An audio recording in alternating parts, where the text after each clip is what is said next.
शुरू करते हैं। ये जो हमारा एरा रहेगा, ये एरा रहेगा 1815 से 1948। जी हाँ, इसमें हम संपूर्ण इतिहास, जो ब्रिटिश इतिहास और उनके जो ब्रिटिश कमिश्नर हुए हैं, उनके महत्वपूर्ण कार्य और आपको याद करने की शॉर्टकट ट्रिक भी बताएंगे, ठीक है। और ये जो हमारे यूकेपीएससी और यूके ट्रिपल एससी के एग्जाम होते हैं, उनके रिगार्डिंग भी बहुत इंपॉर्टेंट नोट्स है। अब देखिए, लेक्चर शुरू करने से पहले मैं आपको एक ट्रिक बताता हूँ, ताकि आपको जितने भी कुमाऊं कमिश्नर या ब्रिटिश कमिश्नर हुए हैं, उनके नाम एक ही बार में याद हो जाए, ठीक है। तो ट्रिक देखिए क्या है। ट्रिक जैसे आपने देखा होगा, गार्डनर आए, ट्रेल आए, गोवान आए, लोशिंगटन आए, बैटन आए और रेम्जे आए। तो उनका नाम के लिए हमने एक ट्रिक बनाई है। वो ट्रिक आपको याद रखनी पड़ेगी, तभी आपको ये लेक्चर समझ में आएगा। गार्ड ने ट्रेल पर गांव बसाकर लूशिंगटन में बैटन से रामलीला करी। ध्यान रखिए, गार्ड ने ट्रेल पर गांव बसाकर लूशिंगटन में बैटन से रामलीला करी। अब इसको अगर आप ध्यान से देखें, तो हम इससे अब इस जो जर्नी है हमारी, इसकी शुरुआत करेंगे इस शॉर्टकट ट्रिक से। कैसे करेंगे, ध्यान से देखिए। गार्ड ने यानी कि गार्डनर हुए, उसके बाद आए ट्रेल, ये ट्रेल। गांव, गांव से होगा गोवान, ध्यान रखिए, गोवन या गोवान। लुशिंगटन आए उसके बाद, तो लुशिंगटन आ गए। बैटन आए, फिर बैटन आ गए, एंड रेमजे आए, रामलीला। तो देखिए, जो ये सन है, ये मैंने आपको याद कराए हैं। मेरी जो वीडियो मैंने अपने चैनल पे डाली हुई है, आप प्लीज़ वो वीडियो जाके देख लीजिए, आपको सन भी आ जाएंगे। मैंने आपको ये नाम याद कराने के लिए, उसका सीक्वेंस याद कराने के लिए शॉर्टकट ट्रिक बताई है, जिसका यूज़ आप इस लेक्चर को समझने के लिए कर सकते हैं और अपने एग्जाम में भी कर सकते हैं। उम्मीद है आपको समझ में आई होगी। अब देखिए, हम थोड़ा कुमाऊं के बारे में समझते हैं कि कुमाऊं में जो ब्रिटिश कमिश्नर थे, यानी कुमाऊं कमिश्नर थे, उनका क्या काम था और वो किस नीति के तहत उत्तराखंड में शासन करने आए थे। सबसे पहले अगर हम बात करें 1815 की, तो आपको पता है कि 1815 से यहाँ से ब्रिटिश शासन स्टार्ट हुआ था। तो ब्रिटिश शासन के तहत पूरे भारत में भी उस समय ब्रिटिश रूल था। तो व्यवस्था कैसे काम करती थी। सामान्य ब्रिटिश प्रांत में क्या होता था, जैसे पूरे भारत की अगर हम बात करें, गवर्नर जनरल के कड़े नियम लागू थे, ठीक है। बट उत्तराखंड में क्या हुआ कि कुमाऊं में एक अनोखी व्यवस्था करी गई, वहां पर एक नॉन रेगुलेशन सिस्टम बनाया गया। अब नॉन रेगुलेशन सिस्टम क्या था, देखिए, कोई नियमित कानून नहीं था यहाँ पर। कुमाऊं एक साधारण ब्रिटिश प्रांतों में नहीं था। कुमाऊं यानी कि जो कुमाऊं का एरिया अंग्रेजों को मिला था रूल करने के लिए, शासन करने के लिए, वो बेसिकली एक साधारण ब्रिटिश प्रांत नहीं था, जैसे कि पूरे इंडिया में था। दूसरा, स्वयं विधि निर्माण। कमिश्नर को, जो भी कुमाऊं कमिश्नर बन के आता था, को उनको अपने नियम खुद बनाने की पूरी छूट दी गई, यानी कि उनके ऊपर कोई ऊपर वाली संस्था नहीं उन्हें गाइड करती थी, वो खुद ही यहाँ पे परिस्थितियों के अनुसार नियम बना सकते थे। अब कुमाऊं कमिश्नर हिसाब से राजा हो जाता है, क्योंकि उसने खुद ही नियम बनाया, वो खुद ही उसको अप्लाई करेगा और खुद ही फॉलो करेगा। तो वह कुमाऊं के सर्वे सर्वानी सुप्रीम कहे जाते थे, जो कुमाऊं कमिश्नर होते थे। इसीलिए कुमाऊं कमिश्नर का जो पद था, वो उत्तराखंड में एक राजा से भी बड़ा पद था, क्योंकि वो अपने ही नियम बना रहे थे और अपने ही शासन में उसको इन्वॉल्व कर रहे थे। तो मेरे हिसाब से ये टॉपिक बहुत इंपॉर्टेंट टॉपिक है, तो इसको आप ध्यान समझिएगा। उम्मीद है आपको ये समझ में आया होगा। अब देखिए, सबसे पहले अगर हम कुमाऊं कमिश्नर की बात करें, तो सबसे पहले एडवर्ड गार्डन को यहाँ भेजा गया और उन युद्धों को जीता, और जो ब्रिटिश प्रांत थे और जो उत्तराखंड के ब्रिटिश प्रांत थे, उनको अपने अंडर में लिया। तो यहाँ से शुरुआत होती है ब्रिटिश युग की, एडवर्ड गार्डनर से। ये कुमाऊं के प्रथम कमिश्नर नियुक्त होकर आए और इनका कार्यकाल मात्र 9 महीने का था। किसी किसी बुक में 11 महीने का भी है, तो ये आप देख लीजिएगा। तो कार्यकाल इनका मुश्किल से मुश्किल 1 साल से भी कम रहा है। तो इन्होंने ज़्यादा काम तो नहीं कर पाए, क्योंकि इनका जो प्रथम ढांचा था अगर हम देखें, तो अंग्रेजों के लिए इन्होंने बुनियादी राजस्व और पुलिस ढांचे को विकसित किया। उन्होंने सबसे पहले आते ही कुप्रथा पर रोक लगाया। उन्होंने सेल्स ऑफ चिल्ड्रन यानी कि बच्चों के विक्रय की प्रथा को समाप्त किया 1815 में।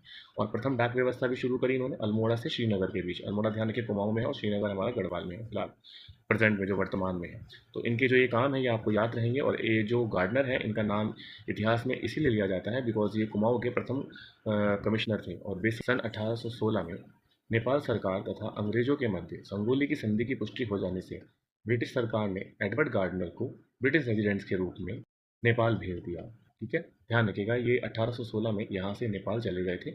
और फिर जो प्योर कमिश्नर थे, कुमाऊं कमिश्नर, वो थे ट्रेल। हम आगे ट्रेल के बारे में पढ़ेंगे। अब देखिए, जॉर्ज विलियम ट्रेल, ये 1816 से 1815 वास्तविक संस्थापक, ठीक है। वास्तविक मतलब रियल संस्थापक जो थे कुमाऊं कमिश्नर के रूप में, ट्रेल थे।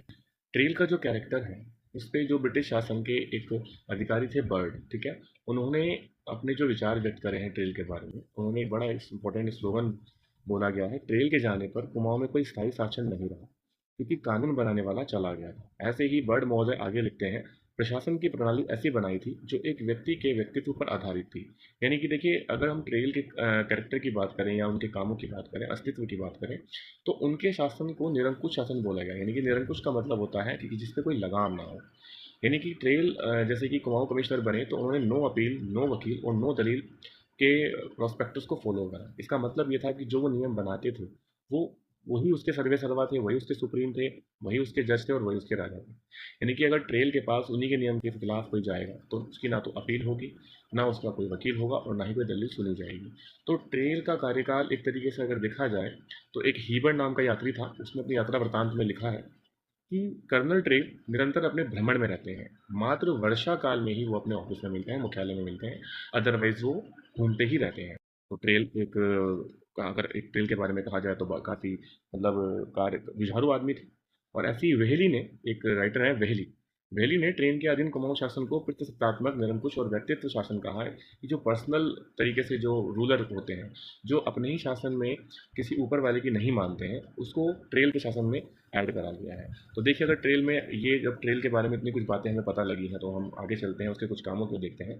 तो सबसे पहले अगर मैं बात करूँ तो ट्रेल ने राजस्व पुलिस की व्यवस्था करी।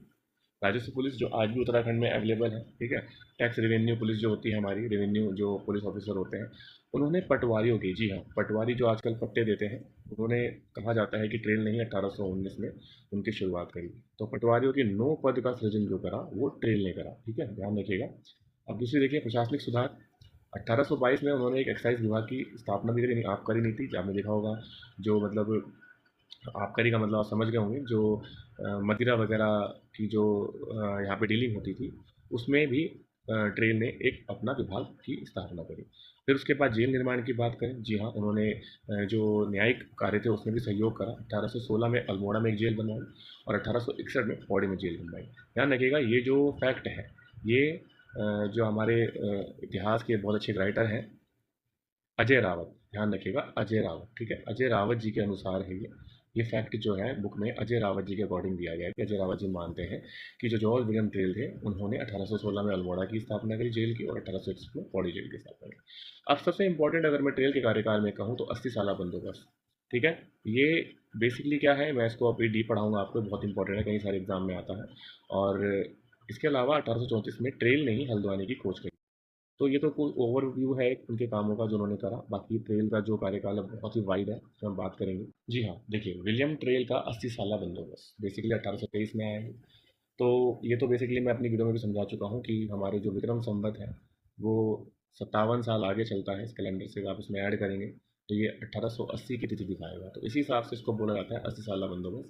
और ये अब तक सबसे आदर्श यानी आइडल बंदोबस्त माना गया है, क्योंकि इसमें रेवेन्यू पुलिस की स्थापना हुई थी जो आज भी कायम है उत्तराखंड में। तो विलियम टेल का जो 80 साल बंदोबस्त है, काफ़ी बार एग्जाम में आया है, तो बहुत इंपॉर्टेंट है। उसके बाद देखते हैं, जो विलियम टेल ने और भी काम करने की कोशिश करी, उन्होंने सती प्रथा पर प्रतिबंध लगाने का प्रयास करा। जी हाँ, ये बेसिकली ये काल अगर आप देखिए, लॉर्ड विलियम बेंटिंग का काल था पूरे भारत में। 1828 में आपको पता है कि सती प्रथा पूरे भारत में बंद हुई, जो लॉर्ड विलियम बेंटिंग ने अगर राम मोहन राय के सहयोग से कराई, बंद कराई थी। तो यहाँ पर भी ट्रेल ने उसका प्रयास करा और 1834 में उन्होंने हल्द्वानी खोज करी, जैसे कि हमने ऊपर वाली स्लाइड में देखा। अच्छा, एक बहुत ही कहा जाए कि ट्रेल के बारे में विवादित कार्य भी है पूरे इतिहास, वो है गोवध की अनुमति। कहा जाता है कि ट्रेल ने कुमाऊं के लोगों को गोवध की अनुमति के लिए प्रेरित करा। इसी वजह से वहाँ के कुछ लोगों ने इसका जो था जोरदार उसका विरोध करा और ये प्रथा बाद में बंद कर दी गई। ट्रेल के कुछ विवादित कार्यों में से था कि उन्होंने हमारी जो पूजनीय गायें होती हैं उसके बारे में भी ऐसे करने की अनुमति दी। तो ये हालांकि एक विवादित काम था भारत के नज़रिए से और उत्तराखंड के लोगों के नज़रिए से, क्योंकि हमारे यहाँ गायों को बहुत पूजनीय माना जाता है। तो चलिए आगे चलते हैं। देखें तो बेसिकली ट्रेल ने इन कामों के अलावा सबसे बड़ी बात 1820 में, ठीक है, 1820 में ही ट्रेल ने जो स्टाम्प शुल्क है, ठीक है, यानी कि 8 आने का स्टाम्प था, उस समय उन्होंने एक स्टाम्प शुल्क की स्थापना करी, यानी कि स्टाम्प जारी किए ट्रेल ने। ये भी इनके नाम में एक बहुत अच्छे कामों में गिना जाता है, ठीक है। और सबसे इम्पोर्टेंट इन्होंने ट्रेल ने एक काम करा था कि इन्होंने जो गोरखा शासन का भू राजस्व प्रणाली थी उसे नहीं माना। तो इन्होंने 1823 में, ध्यान रखिएगा, 1823 में अगर हम तो जो गोरखा शासन था, गोरखा शासन का जो भू राजस्व प्रणाली थी, ध्यान रखिएगा, भू राजस्व प्रणाली जो थी गोरखा शासन की, वो ट्रेल ने उनके सारे के सारे रूल्स जो थे वो समाप्त कर दिए थे, ठीक है, समाप्त कर दिए थे। 25 साल का जो भू राजस्व प्रणाली वो ट्रेल ने समाप्त कर दी थी। ध्यान रखिएगा ये इन क्वेश्चनों में आता है। ठीक, जो कर्नल जॉर्ज गोवन आए थे, बेसिकली एक ही काम उनके लिए रखा था, कुमाऊं का मिशनरी में कि काम दिखाया गया है। उन्होंने एक दास प्रथा और मानवीय व्यापार का पूर्ण रूप से प्रतिबंध करा उन्होंने। और गोरखाओं की जो दिव्य परीक्षा थी, जो देखा होगा आपने गोरखाओं के एक शासनकाल में एक दिव्य परीक्षा होती थी, उसे समाप्त करा उन्होंने। ठीक है, गोवा में। बाकी हुआ क्या, इनके साथ एक बहुत ही इंटरेस्टिंग स्टोरी जुड़ी हुई है।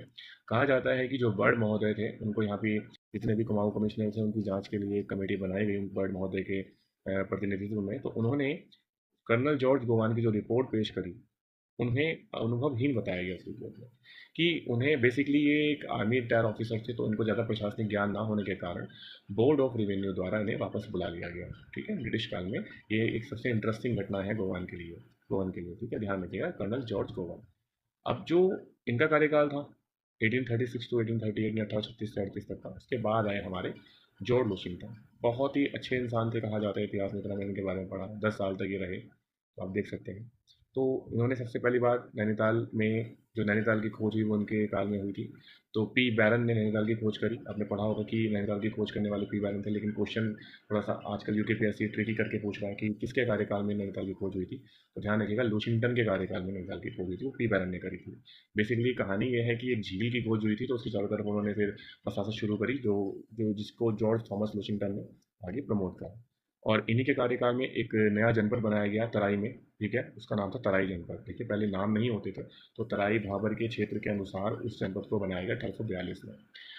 वॉशिंगटन का कार्यकाल बेसिकली काफ़ी शांत कार्यकाल में गिना जाता है, और चिकित्सा में भी इन्होंने काफ़ी काम करे। इन्होंने सबसे पहले 1847 में अल्मोड़ा में एक डिस्पेंसरी यानी कि दवाई की दुकान की स्थापना करी। वॉशिंगटन काफ़ी शांत स्वभाव के थे, उन्होंने ज़्यादा काम नहीं करा, लेकिन जो भी काम करे वो अच्छे काम। अब आते हैं जॉन हैलीबर्टन। तो ये काफ़ी मतलब इनका कार्यकाल बहुत ही अच्छा माना जाता है। और बर्ड महोदय, जिन्होंने बोर्ड ऑफ रेवेन्यू को अपनी रिपोर्ट दी थी, बर्ड महोदय ने इनकी जो तारीफ करी है, काफ़ी कम लोगों की तारीफ करी है बर्ड महोदय ने अपनी बोर्ड ऑफ रेवेन्यू की रिपोर्ट में। तो बर्ड महोदय के अनुसार जो जॉन हैलीबर्टन का जो कार्यकाल था वो स्वर्ण काल कहा जाता है, क्योंकि इन्होंने बहुत से सारे ऐसे काम करे जो कुमाऊं को, पूरे गढ़वाल को आगे लेके गए।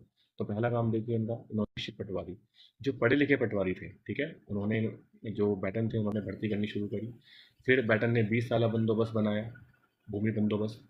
फिर मुख्यालय परिवर्तन करा उन्होंने। और उसके बाद नैनीताल को एक पर्यटन लोकप्रिय पर्यटन स्थल बनाया। इसमें जो बैटन थे उनका बहुत ही इंपॉर्टेंट रोल था, करके आपको दिखाता हूँ। अब देखिए, ठीक है, सबसे पहले जो बैटन ने काम करा वो थे प्रशिक्षित पटवारियों की भर्ती। सबसे पहला काम था ये। ठीक है, तो इसके लिए उन्होंने स्कूलों की भी स्थापना करी।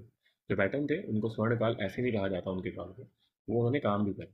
दूसरा देखते हैं, 20 साल बंदोबस्त। देखिए, बैटन आए जब 1848 में बैटन आए, तो तब तक उनसे जो पहले थे हमारे लुशिंगटन थे, उनका कार्यकाल था। तो जो बंदोबस्त बैटन ने करा वो 20 साल के लिए करा, और 20 साल तक रहते रहते उन्होंने खसरा खतौनी वगैरह की भी शुरुआत करी, जो आजकल आधुनिक युग में भी यहाँ पर अलाउड है। अब अगर हम देखिए एक, तो बैटन ने 1855 में कुमाऊं कमिश्नरी का जो मुख्यालय था अल्मोड़ा से नैनीताल में स्थानांतरित किया। पहले जो कुमाऊं कमिश्नरी का जो मुख्यालय था वो अल्मोड़ा में था। ठीक है, एक बैटन ने ये काम बड़ा अच्छा करा, तो इन्होंने ही सबसे लोकप्रिय बनाया घूमने के लिए। इन्होंने ही वहाँ पर काफ़ी सारी झील का जो रिनोवेशन कराया है, काफ़ी सारे जो पर्यटन स्थल है उसको सही करा के पूरे जो वर्ल्ड मैप में इन्होंने इसको दिखाया, तो वो हमें केवल बैटन के काल में ही मिलता है। ठीक है, ध्यान रखिएगा, बहुत ही इंपॉर्टेंट थे बैटन। और ध्यान रखिएगा, इन्हीं के कार्यकाल में उत्तराखंड में फर्स्ट रेल चली थी। ठीक है, लॉर्ड डलहौजी ने, आपने देखा होगा, आपने पढ़ा होगा, 1851 में फर्स्ट रेल चली थी बैटन के कार्यकाल में ही उत्तराखंड में, जो रुड़की से कलियर तक आई थी। ध्यान रखिएगा। और सबसे इंपॉर्टेंट काम इनका एक और था कि 1854 में, ठीक है, 1854 में ही बैटन ने एक कुष्ठ आश्रम की स्थापना अल्मोड़ा में करी थी। ध्यान रखिएगा, कुष्ठ आश्रम की स्थापना इन्होंने करी थी। ठीक है, इनके काम काफ़ी इंपॉर्टेंट है, आपको ध्यान रखने चाहिए। काफ़ी अच्छा काम करा है इन्होंने। और एक और काम इनका मैं आपको बता देता हूँ, कि डाक बंगला, ध्यान रखिए, डाक बंगला उस समय के जो, मतलब डाक बंगला एक आप ऐसे समझ लीजिए, डाक बंगले बेसिकली संचार व्यवस्था को बेहतर बनाने के लिए उनका रख रखाव जो कराया वो बैटन के कार्यकाल में हुआ। इतने अच्छे कार्यकाल को देखते हुए एटकिंसन महोदय लिखते हैं बैटन के बारे में कि बैटन ने प्रशासन में अपने सुधारों की ऐसी छाप छोड़ी कि मैंने उसके कार्यकाल को बैटन युग की संज्ञा दे दी। जी हाँ, उनके नाम से ही उसके एक युग जोड़ दिया एटकिंसन के अनुसार। उन्होंने इतने अच्छे काम करे, तो ये बहुत ही इंपॉर्टेंट है। चलिए, बैटन के बाद अब चलते हैं उत्तराखंड के, यानी कुमाऊं के बेताज बादशाह कहे जाने वाले हेनरी रेमजे के कार्यकाल। बहुत ही महत्वपूर्ण और बहुत ही लोकप्रिय जो प्रशासक रहा है उत्तराखंड का, वो रहा है हेनरी रैमजे। इनका जो शासनकाल रहा है लगभग वो 44 वर्षों तक इन्होंने कुमाऊं में शासन करा, और काफ़ी लंबा कार्यकाल, सबसे लंबा कार्यकाल में उत्तराखंड में जाना जाता है वो अपने काम के लिए जाना जाता है। सबसे पहले 1857 के क्रांति के रक्षक रहे हैं बेसिकली। पूरे भारत में आप सभी को पता है 1857 के स्वतंत्रता संग्राम के समय रैम जी के काम की वजह से ही उत्तराखंड में कोई भी ऐसा विद्रोह नहीं हो पाया, ऐसी कोई हानि नहीं हो पाई जिस या ब्रिटिश शासन को नुकसान पहुंचे। तो जो शांतिपूर्वक जो 1857 का काल रहा है उत्तराखंड के लिए, वो हनी रैमजे के अनुसार रहा है, ध्यान रखिएगा।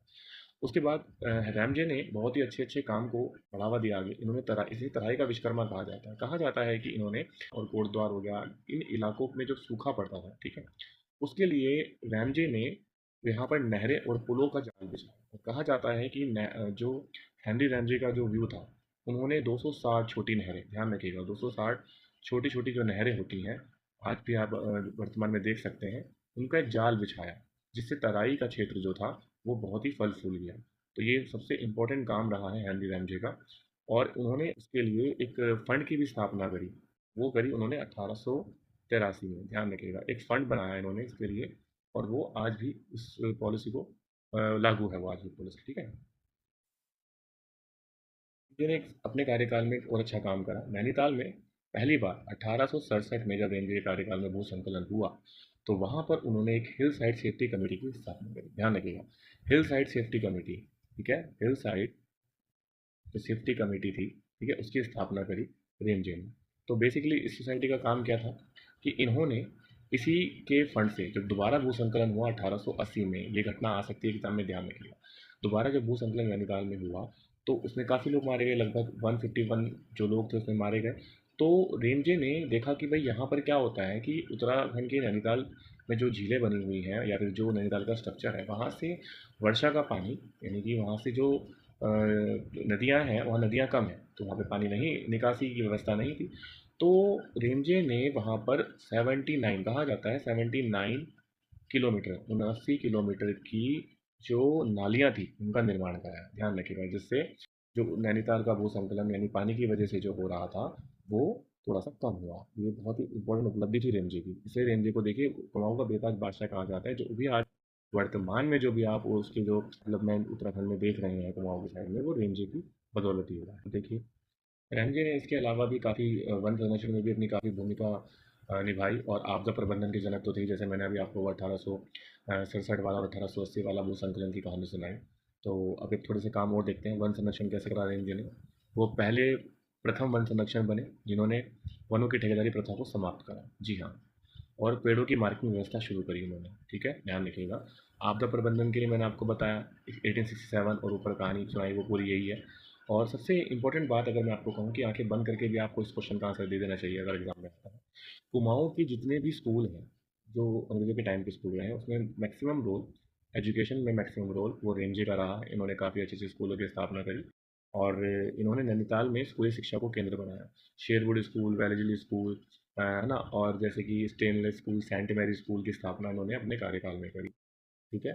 तो काफ़ी सारा शिक्षा का विकास भी इन्होंने करा। तो रेमजे का कार्यकाल जो रहा है वो काफ़ी इंपॉर्टेंट रहा है। और अगर मैं रेमजे को अगर एक तरीके से देखूँ, तो एक कुशल प्रशासनिक अधिकारी रहे हैं ये, ठीक है, अपनी काम में माहिर और अपने काम में बहुत ही इंटरेस्ट लेने वाले अधिकारी रहे हैं। काफ़ी अच्छे अच्छे काम उन्होंने कुमाऊं में करे हैं, जो कि आप देखते हैं कि जो अन्य प्रमुख कमिश्नर रहे हैं, उनके कार्यकाल में क्या ऐतिहासिक घटनाएं हुई हैं, जो कि ऊपर जो हमने डिस्कस करा है 1885 से, यानी कि रेमजे के कार्यकाल के बाद के कार्यकाल तक।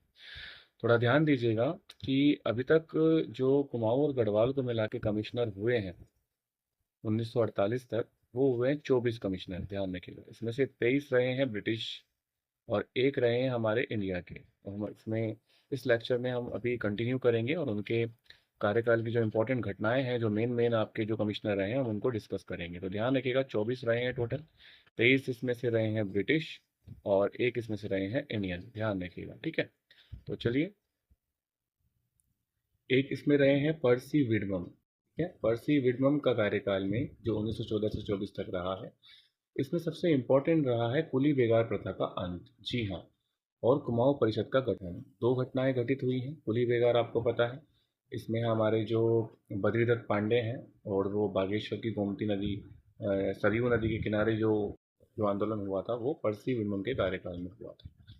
नेक्स्ट देखिए, एक थे एनसी स्टिफ, सबसे इंपॉर्टेंट घटना, महात्मा गांधी जी के कुमाऊं यात्रा का आगमन हुआ था इसमें, इसके कार्यकाल में, ध्यान रखिएगा ये इंपॉर्टेंट है क्वेश्चन।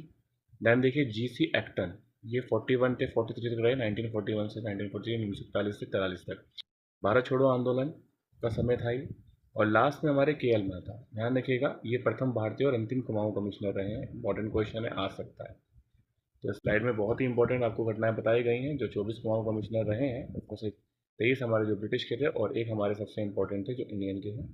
ठीक है, नेक्स्ट स्लाइड में हमने काफ़ी सारी चीज़ों को पढ़ लिया है तो एक सुपर फास्ट रिविजन करते हैं। गार्डनर, प्रथम कुमाऊं कमिश्नर, डाक व्यवस्था और कार्यकाल 9th या 11 मंथ। उसके बाद आई ट्रेल नंबर 2 पे, ध्यान रखिएगा, राजस्व पुलिस की स्थापना करी, 80 साल बंदोबस्त और नो अपील नो दलील का कानून लेके आए। गोवन आए, दास प्रथा का अंत और अनुभवहीन प्रशासन, सबसे कम कार्यकाल जो रहा है वो गोवन का रहा। वॉशिंगटन आए, नैनीताल की बसावट इन्होंने बनाई और तराई जनपद का इन्होंने सृजन कराया 1842। देन बैटन आए, बैटन ने स्वर्णकाल को, स्वर्ण बैटन के अनुसार स्वर्णकाल कहा जाता है कुमाऊं को, इनके कार्यकाल को। 20 साल बंदोबस्त आया और मुख्यालय नैनीताल इन्होंने स्थापित करा अल्मोड़ा से। रैमजे आए, बेताज बादशाह, 57 के रक्षक, 57 के रक्षक और आपदा प्रबंधन में काफ़ी काम करे। तो बड़ी अच्छी स्लाइड थी, एक नज़र इधर मार लेते हैं। वैसे तो मैंने अपनी नेक्स्ट जो वीडियो थी उसमें ये बनाया हुआ है, पूरा पूरा डीप समझाया गया है बंदोबस्त, भूमि बंदोबस्त। ध्यान रखिएगा मैंने इसके इन जो ब्रिटिश कुमाऊं कमिश्नर रहे हैं इनमें भूमि बंदोबस्त की बात नहीं करी क्योंकि मैंने इसके लिए अलग से एक वीडियो बनाया हुआ है, फिर भी मैं एक ओवरव्यू आपको दे देता हूँ। पहला भूमि बंदोबस्त गार्डनर और ट्रेल के द्वारा हुआ, दोनों ने कंबाइन करा। उसके बाद इंपॉर्टेंट रहा है पाँचवा, ट्रेल द्वारा 80 साल बंदोबस्त 1823 में। उसके बाद रहा है आठवां जो बैटन के कार्यकाल में हुआ, खसरा खतौनी की स्थापना हुई यहाँ पर 20वां। और फिर आया नौवां, ये बैकेट के और रेमजे के कार्यकाल में हुआ, प्रथम वैज्ञानिक बंदोबस्त हुआ है, कृषि को 5 भागों में बांटा गया। 11वां भूमि बंदोबस्त हुआ है, ये इब्सन के कार्यकाल में हुआ 1928 में, ये मैंने अपनी वीडियो में बताया हुआ है। ये अंतिम ब्रिटिश बंदोबस्त था, तो टोटल 11 भूमि बंदोबस्त हुए थे, ये आपको बता दिया गया। बेसिकली इस स्लाइड को बनाने का मतलब समझिए पहले। देखिए तो कभी कभी क्या होता है, हम वन बाय वन जब क्वेश्चन को पढ़ते हैं तो हमारे दिमाग में कुछ मिक्सअप हो जाता है। एज अ टीचर मैं आपको ये बताऊं कि अगर आपको ज़्यादातर इन्फॉर्मेशन अपने माइंड में रखनी हो तो आपको सबसे पहले एक तो लॉजिकल स्टडी पढ़नी पड़ेगी, नहीं समझ के पढ़ना पड़ेगा। दूसरा, आपको अगर किसी भी चीज़ में कन्फ्यूज़न होता है तो आप उसके कंपैरेटिव चार्ट बना सकते हैं। कंपैरिजन चार्ट से क्या फ़ायदा होता है कि आपकी जो क्लैरिटी है कॉन्सेप्ट की वो ज़्यादा हो जाती है और आपके माइंड में उस कॉन्सेप्ट को लेके, उस इन्फॉर्मेशन को लेके कोई डाउट नहीं रहता। ध्यान रखिएगा, ये मेरा एक सजेशन है बच्चों के लिए जो ये लॉजिकल लेक्चर देख रहे हैं। ठीक है, भविष्य में भी अगर वो देखेंगे तो इस पर अलाउ कर सकते हैं। उम्मीद है कि आपको समझ में आया होगा। तो देखिए, अगर हम प्रशासनिक तुलना करें ट्रेल की और रेमजे की, क्यों करें ट्रेल की और रेमजे की, ये भी समझिए। जिस तरीके से रेमजे ने इतने सालों में काम करा तो ट्रेल ने उसका बेस रखा। अगर हम दोनों को कंपेयर करें तो दोनों को कंपेयर करते समय सबसे पहले अगर शासन की प्रकृति देखें तो जो विलियम ट्रेल थे वो निरंकुश शासन थे, निरंकुश शासन चलाते थे, यानी कि उनके ऊपर किसी का अंकुश नहीं था, यानी कि रोक टोक नहीं थी। यहीं पर अगर रेमजे की बात करें, ये बहुत ही उदार थे और लोकप्रिय थे। लोकप्रिय इतने थे कि लोग इन्हें रामजी साहब कहते थे। मुख्य फोकस कितना, मुख्य फोकस की अगर बात करें तो विलियम ट्रेल ने राजस्व पुलिस पर फोकस करा और सीमा का निर्धारण करा। ध्यान रखिएगा, पहली बार सीमा का निर्धारण भी, जो कुमाऊं की सीमा का निर्धारण हुआ या राज्य की सीमा का निर्धारण हुआ, वो ट्रेल नहीं करा। और जो रेंज थे, देखिए उन्होंने तराई का विकास करा, जो एरिया बिल्कुल अंडर डेवलपमेंट था, वनों का संरक्षण करा और आपदा प्रबंधन में बहुत काम करा। ठीक है, मुख्य फोकस जो रेंजे का था वो इस पे था और जो ट्रेल का था वो इन पे था। इतिहास में जो उपाधि दी गई है, वास्तविक जो संस्थापक रहा है वो ट्रेल रहा है और इन्हें कहा गया है कुमाऊं का बेताज बादशाह। प्रमुख बंदोबस्त इनका था 80 साल, जो 1823 में हुआ, और इनका था ब्रैकेट का, जिन्होंने वैज्ञानिक तौर पे सबसे पहले उत्तराखंड में या कुमाऊं में भूमि बंदोबस्त की नींव रखी। बहुत ही अच्छी स्लाइड थी, आपको उम्मीद है काफ़ी कुछ समझ में आया होगा। देखिए लास्ट स्लाइड है, उसके बाद हम कुछ क्वेश्चन आंसर डिस्कस करेंगे। अब ब्रिटिश शासन की स्थायी विरासत में हम क्या पढ़ेंगे, 1815 के वो 9 महीने जिसमें ब्रिटिश प्रशासन ने अपना काम शुरू करा जहाँ से, और 1948 का प्रथम भारतीय कमिश्नर तक का सफर। तो कुमाऊं कमिश्नरी ने नॉन नेगोशिएशन सिस्टम ने इन प्रशासकों को असीमित शक्तियाँ दी, जिससे इस क्षेत्र का विकास हो पाया और शेष भारत से अलग होके, यानी कि हमने एक बहुत ही अच्छा उदाहरण पेश करा भारत के, जिस तरीके से उस तरह में हालात थे। तो हमारे प्रदेश के लिए, हमारे कुमाऊं या हमारे गढ़वाल के लिए नॉन रेगुलेशन सिस्टम को हमने जो यूज़ करा, अंग्रेजों ने हमारे यूज़ करा, बहुत ही अच्छा एक एग्जाम्पल दिया मैंने। तो आज की जो राजस्व पुलिस है, पटवारी प्रणाली, भूमि रिकॉर्ड है, प्रशासनिक सीमाएं हैं, इन्हीं ब्रिटिश कमिश्नरों की देन। ठीक है। और आपको पता है कि तथ्यों को पक्का याद करने के लिए मैंने आपको कोई ट्रिक बताई है, वो आप उसे यूज़ कर सकते हैं। ये इस स्लाइड का लास्ट पार्ट है। करते हैं। कुमाऊं के प्रथम ब्रिटिश कमिश्नर कौन थे जिनका कार्यकाल मात्र 9 माह? उम्मीद है कि आपको ये पता है, एडवर्ड गार्डनर। अभी हम ऊपर पढ़ के आए हैं। ठीक है। दूसरे क्वेश्चन में हमने क्या देखा कि किस कमिश्नर को के शासनकाल को नो अपील, नो वकील और नो दिन का कहा गया? जोर सी बात है, विलियम ट्रेल के कार्यकाल को कहा गया। क्वेश्चन फटाफट से इस क्वेश्चन का आंसर दीजिए, बहुत आसान है। कुमाऊं की राजस्व व्यवस्था प्रणाली कब दी गई है? 1819 में। ठीक है, ध्यान रखिएगा। 5 वर्षों से बीता शुरू हुई। चलिए आगे चलते हैं। ऊपर वाली जो प्रेजेंटेशन है ठीक से पढ़िए। 80 साल बंदोबस्त को नाम क्यों दिया गया? तो देखिए, विक्रम संवत में इसको 1880 में लागू हुआ, इसलिए से 80 साल बंदोबस्त कहा जाता है। ठीक है। क्वेश्चन है, इस कमिश्नर ने गोरखों की दिव्य परीक्षा की प्रथा को समाप्त किया और दास प्रथा पर प्रतिबंध लगाया। ठीक है।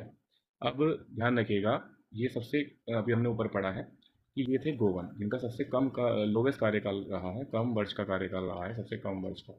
जो बर्ड महोदय थे उनकी बोर्ड ऑफ रिवेन्यू की रिपोर्ट के अनुसार इनको वापस बुला लिया गया था, ये देखिए। तो कर्नल जॉर्ज गोवन के ही कार्यकाल में ये सारी घटनाएं। कुमाऊं कमिश्नरी का मुख्यालय अल्मोड़ा से नैनीताल किस वर्ष ट्रांसफर हुआ? तो ध्यान रखिएगा, सबसे पहले बैटन का कार्यकाल रहा है वो, जिसमें कुमाऊं के स्वर्णकाल कहा जाता है।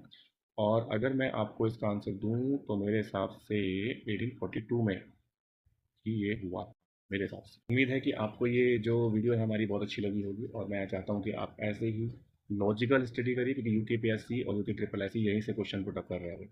और अगर आप बुक्स पढ़ना स्टार्ट कर रहे हैं तो पहले इस लेक्चर को देख लें, तो आपके लिए बहुत ही बेनिफिशियल होगा। धन्यवाद।